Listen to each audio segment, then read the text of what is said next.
വയനാട് ബത്തേരി സ്വദേശി ഹേമചന്ദ്രന്റെ മൃതദേഹം ചതുപ്പിൽ കണ്ടെത്തിയ സംഭവം കൊലപാതകമെന്ന് സ്ഥിരീകരിച്ച് പോസ്റ്റ്മോർട്ടം റിപ്പോർട്ട്. ഹേമചന്ദ്രന്റേത് ആത്മഹത്യയല്ലെന്നും മർദ്ദിച്ച് കൊലപ്പെടുത്തിയതാണ് എന്നുമാണ് പോസ്റ്റ്മോർട്ടം റിപ്പോർട്ട്. മിഥില ബാലൻ വിശദാംശങ്ങളുമായി. മിഥില, പ്രതി ഇതൊരു ആത്മഹത്യയാണെന്ന് തുടർച്ചയായി പറഞ്ഞുകൊണ്ടേയിരിക്കുമ്പോൾ കൂടുതൽ തെളിവുകൾ വരികയാണോ?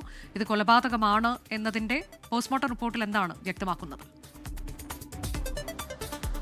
അനുജ, ഈ ഒന്നാം പ്രതി നൌഷാദ് ഇത് ആത്മഹത്യയാണ് എന്ന് തറപ്പിച്ചു പറയുമ്പോൾ അന്വേഷണ സംഘം ആദ്യഘട്ടം മുതലേ പറഞ്ഞിട്ടുണ്ടായിരുന്നു ഇത് കൊലപാതകം തന്നെയാണ് എന്ന്. അതിനാവശ്യമായ ശാസ്ത്രീയ തെളിവുകളെല്ലാം തന്നെ അന്വേഷണ സംഘം ഇതിനകം തന്നെ ശേഖരിച്ചിട്ടുണ്ടായിരുന്നു. എന്നാൽ ഏറ്റവും ഒടുവിൽ ഇപ്പോൾ പോസ്റ്റ്മോർട്ടം റിപ്പോർട്ട് വരുന്ന സമയത്ത് അന്വേഷണ സംഘം പറഞ്ഞ അതേ കാര്യങ്ങൾ തന്നെയാണ് പോസ്റ്റ്മോർട്ടം റിപ്പോർട്ടിലുള്ളത്. മർദ്ദിച്ച് കൊലപ്പെടുത്തി, അതായത് ഹേമചന്ദ്രന്റെ മരണത്തിന് കാരണം മർദ്ദനം അതാണ് എന്ന് പോസ്റ്റ്മോർട്ടം റിപ്പോർട്ടിൽ പറയുന്നുണ്ട്. കൊലപാതകം എന്ന ഒരു സ്ഥിരീകരണം തന്നെയാണ് ഈ പോസ്റ്റ്മോർട്ടം റിപ്പോർട്ട് നൽകുന്നത്. ഇത് അന്വേഷണ സംഘത്തിനെ സംബന്ധിച്ചിടത്തോളം ഈ പോസ്റ്റ്മോർട്ടം റിപ്പോർട്ട് ഏറെ നിർണായകമാണ്. ഇനി ഇതിൽ നടക്കാനുള്ളത് DNA പരിശോധനാ ഫലം ലഭിക്കാനുണ്ട്. ഇപ്പോൾ ഹേമചന്ദ്രന്റെ മൃതദേഹം കോഴിക്കോട് മെഡിക്കൽ കോളേജ് ആശുപത്രിയിലാണ് സൂക്ഷിച്ചിട്ടുള്ളത്.